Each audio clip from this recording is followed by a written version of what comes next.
నా పేరు doctor CL Venkatrao. వర్షాలు, వరదలు పోయినాయి, బురదొచ్చింది. ఇక క్రమేణా బురదను శుభ్రం చేసుకుంటున్నారు ప్రజలు. ఇక బురద అయిపోయిన తర్వాత కళ్ళ కలకలు తెలుగు రాష్ట్రాల ప్రజలను వేధిస్తున్నాయి. కళ్ళ కలకలు ఏదో 4-5 రోజులు ఇబ్బంది పెడుతుంది కానీ ప్రాణాపాయ స్థితికి దారి తీయదు. ఇంట్లో విశ్రాంతి తీసుకుంటే సరిపోతుంది. కళ్ళ కలకలకి సిప్లాక్స్ అనే కంటి చుక్కలు వేసుకుంటే అక్కడితో ఆగిపోతుంది. ఇక ఇప్పుడు ఈ నీళ్లు నిలవ ఉండటం వల్ల దోమలు విజృంభిస్తున్నాయి. ఇక ప్రజలపై దోమల దండయాత్ర ప్రారంభించినాయి. చాలామంది మురికి నీళ్లలో దోమలు వృద్ధి చెందుతాయని అనుకుంటారు. కాదు, మంచి నీళ్లలో కూడా ఉండే దోమ ఒకటి ఉంది. దాని పేరు టైగర్ దోమ. అది చాలా క్లాసుగా ఉంటుంది, చాలా పెద్దదిగా ఉంటుంది. దానిపై టైగర్, దానికి ఎట్లయితే చారలు ఉంటాయో దీనికి కూడా అట్టే ఉంటాయి. అందుకే ఆ పులికుండే చారలు ఉండేవి కనుక దీన్ని టైగర్ దోమ అంటారు. దీని స్టైల్ ఏంటంటే మంచి నీళ్లలో పెరుగుతుంది, మురికి నీళ్ళ దగ్గరికి వెళ్ళదు. దీనికి ఇంకొక అలవాటు ఉంది. ఇది మనం నిద్రపోయినట్టే రాత్రిపూట అది నిద్రపోద్ది. దాని కార్యక్రమాలన్నీ కూడా పగలపూట నిర్వహిస్తుంటుంది.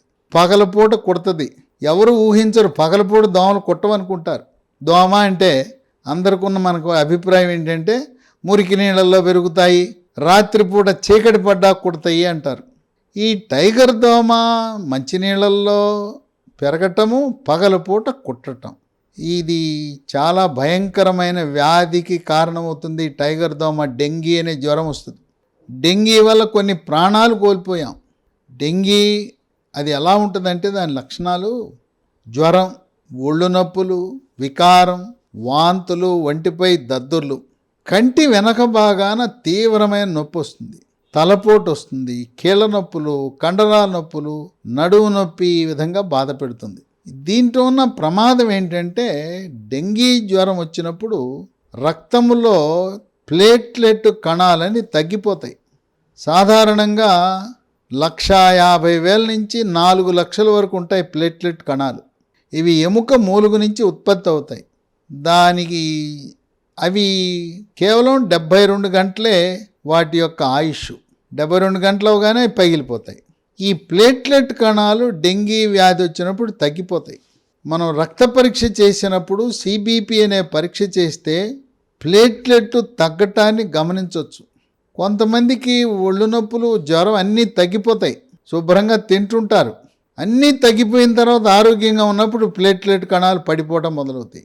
కనుక మీరు గమనించవలసింది ఏంటంటే జ్వరం ఉన్నప్పుడు, వ్యాధి లక్షణాల తీవ్రత ఉన్నప్పుడు ప్లేట్లెట్ కణాలు సాధారణ స్థితిలో ఉండి తగ్గిన తర్వాత 2వ వారంలో ఆరోగ్యంగా ఉన్నప్పుడు ప్లేట్లెట్ కణాలు తగ్గుతాయని జాగ్రత్త వహించండి. కనుక ఎవరైనా ఒళ్ళు నొప్పులు, జ్వరం వచ్చినప్పుడు, దోమలు ఉన్నప్పుడు మనం తప్పనిసరిగా సిబిపి టెస్ట్ చేయించండి. ప్లేట్లెట్ కణాలు తగ్గగానే డెంగీ వ్యాధి నిర్ధారణ కొరకు NS1 అనే యాంటీజెన్ పరీక్ష, రక్త పరీక్ష, డెంగ్యూ యాంటీబాడీ IgM అనే పరీక్ష తప్పనిసరిగా చేయించండి. ఈ NS1 యాంటీజెన్, IgM అనే యాంటీబాడీ పరీక్షలు అన్ని ప్రభుత్వ హాస్పిటల్లో ఉచితంగా చేయబడతాయి. దాని ద్వారా నిర్ధారణ అయిన తర్వాత ప్లేట్లెట్ కణాలు పెరగటానికి బొప్పాయి ఆకుల రసముతో తయారు చేసిన మందులున్నాయి. దాని పేరు క్యారీ పిల్ అంటారు, CARIPILL. ఈ క్యారీ పిల్ అనేది ఉదయం 1, మధ్యాహ్నం 1, రాత్రి 1, 5 రోజుల పాటు 15 టాబ్లెట్లు వాడితే. ఇది తయారు చేసే కంపెనీ పేరు మైక్రో ల్యాబ్స్. ఇది వాడితే సహజసిద్ధంగా ప్లేట్లెట్ కణాలు పెరుగుతాయి. 50,000 పైనున్నప్పుడు కొంతవరకు ఇబ్బంది ఉండదు, కానీ 50,000 కంటే ప్లేట్లెట్ కణాలు తగ్గితే ఆసుపత్రిలో చేర్చి ప్లేట్లెట్ కణాలు ఎక్కించడానికి ఏర్పాట్లు చేయాలి. ప్లేట్లెట్లో కూడా అధునాతన సాంకేతిక పరిజ్ఞానం, సింగిల్ డోనార్ ప్లేట్లెట్ కణాలు అంటారు, SDP కణాలు ఎక్కించటం ద్వారా త్వరితగతిన ప్లేట్లెట్ కణాలు పెరుగుతాయి. ఇది మనము రక్తదాతల నుంచి సేకరించవలసిన అవసరం ఉంది. ప్లేట్లెట్ కణాలు ఒక మిషన్లో, దాతల యొక్క రక్తము ఆ మిషన్లో వెళ్ళినప్పుడు కేవలం ప్లేట్లెట్ కణాలను మాత్రమే సేకరించి ఎర్ర కణాలను, తెల్ల కణాలను, ప్లాస్మా అనే ద్రవాన్ని తిరిగి రక్తములోకి, దాత శరీరంలోకి వెళ్ళిపోతుంది. ఈ ప్లేట్లెట్ కణాలు 10,000, 20,000కు పడిపోతే తీవ్రమైన రక్తస్రావం జరుగుతుంది. ముక్కంటి రక్తం గారుతుంది, చిగుళ్ళంటి రక్తం గారుతుంది, మూత్రంలో రక్తం గారుతుంది. పీరియడ్స్ నెలసరితో సంబంధం లేక యోని నుంచి రక్తస్రావం జరుగుతుంది. గర్భకోశం నుంచి కూడా రక్తస్రావం జరుగుతుంది. మలద్వారం నుంచి రక్తం పోతుంటుంది, రక్తపు వాంతులు అవుతాయి. జీర్ణకోశంలో రక్తస్రావం జరగటం వల్ల మలము నల్లగా తారులా వస్తుంది.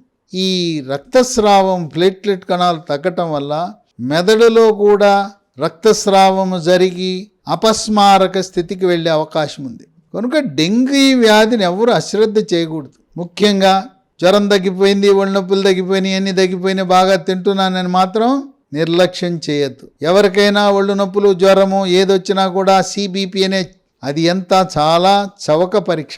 అన్ని ప్రభుత్వ హాస్పిటల్ అందుబాటులో ఉంటుంది. ప్లేట్లెట్ కణాలను పరీక్ష చేయించుకోండి. ఇది పిల్లలకి, పెద్దవాళ్ళకి అందరికీ కూడా వచ్చే అవకాశం ఉంది. నేను చెప్పిన ప్లేట్లెట్ కణాలు పెంచడానికి ఉపయోగించే క్యారీ పిల్ CARIPILL అనే మాత్ర గర్భవతులకు మాత్రము వాడకూడదు. పగలపూట డెంగీ దోమ, టైగర్ దోమ కుడుతుంది కనుక పగలపూట పడుకునేటప్పుడు, మధ్యాహ్నం పడుకునేటప్పుడు దోమతెరలు వేసుకోండి. ఇంట్లో చంటి పిల్లలుంటే దోమతెర గొడుగు పగలు కూడా పెట్టండి. తర్వాత మనం ఇంట్లో నీళ్లు నిల్వ ఉంచుకోవడానికి డ్రమ్ములు, ప్లాస్టిక్ బకెట్లో నిల్వ ఉంచుతాం. ఒకరోజు డ్రమ్ములన్నీ ఖాళీ చేసి పొడిగా ఉంచవలసిన అవసరం ఉంది. మన ఇంటి చుట్టుపక్కల నీరు నిలవ ఉంటే ఆ నిలవ ఉన్న నీరుని గుంటలు పూడ్చేయండి. ఇంటి చుట్టూ ఉన్న పాత టైర్లు, కొబ్బరి బొండాలు తాగి బయటపడేస్తే ఆ కొబ్బరి బొండంలో నీళ్లు చేరి, వర్షపు నీళ్లు చేరి దాంట్లో దోమలు పెరుగుతాయి. ఈ మన ఇంటి పరిసరాలు, పాత టైర్లు, పగిలిపోయిన కుండలు, ఇరిగిపోయిన ప్లాస్టిక్ వస్తువులు, కొబ్బరి బొండాలు, పాత సీసాలు, ఇవన్నీ కూడా తొలగించవలసిన అవసరం ఉంది. ఆ విధంగా వాటిలో నీళ్లు చేరి గుడ్లు పెరిగి టైగర్ దోమ వృద్ధి చెందుతుంది.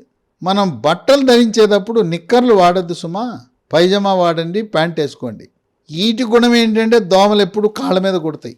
కారులోనో, రైల్లోనో, బస్సులోనో కాళ్ళ మీద కుడుతుంటాయి. కనుక సాక్స్ ధరించండి, కాళ్ళ మీద కుట్టవు. ఫుల్ హ్యాండ్స్ చొక్కాలు, ప్యాంట్సు, పైజమాలు వాడండి. పగలపూట కుడతాయనే అవగాహన టైగర్ దోమ అనేది చాలా ముఖ్యం. పగలుపూట ఈ పరిసరాల పరిశుభ్రత సరిగా లేనప్పుడు టైగర్ దోమ కుట్టడం వల్ల డెంగ్యూ అనే ప్రాణాంతక వ్యాధి వస్తుందని అవగాహన చాలా అవసరం. సకాలంలో స్పందించకపోతే మరణము కూడా సంభవించే అవకాశం ఉందని గమనించండి.